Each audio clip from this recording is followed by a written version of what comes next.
5月是温馨的季节，由台南市政府和台南市议会共同主办。台南友爱一起共享的系列活动，对4月30起，每礼拜6礼拜拢有艺文的活动。上午由议长和市长共同召开记者会，宣布活动正式起跑。从4月中旬以后开始到5月底，4月共同推出呢温馨5月群台南友爱一起共享，非常的精彩。有包括我们昆山大学的时尚秀，这个就很年轻，包括的云模也要来走秀，包括我们的音乐演奏呢，都非常的符合社会的期待。更呢难得请到我们奇美我的 A 团的来这边的表演，那这些演艺都要到这个我们的文化中心啊、艺术馆啊才可以看得到。那这次非常荣幸，他们能够首肯来到台南市议会户外的演出这希望呢能够从4月30日到5月2号3天，千万要带着家人共同来到台南市议会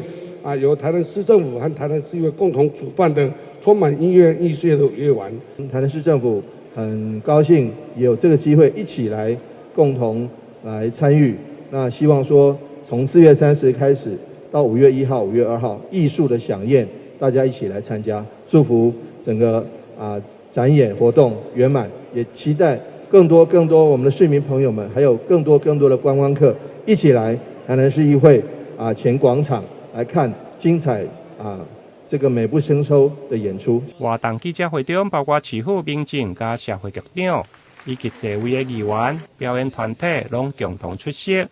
对这个拜5起，除了有街头艺人的表演，东头戏4月30到5月2号，还有昆山科技大学的时尚秀，以及联合管乐团加奇美曼陀林乐团的音乐会等。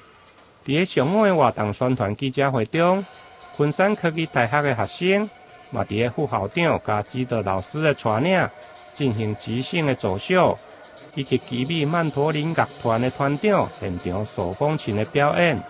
互来宾是看甲意犹未尽。欢迎民众到时踊跃前往议会广场欣赏精彩的演出。台南新闻联播采访报道。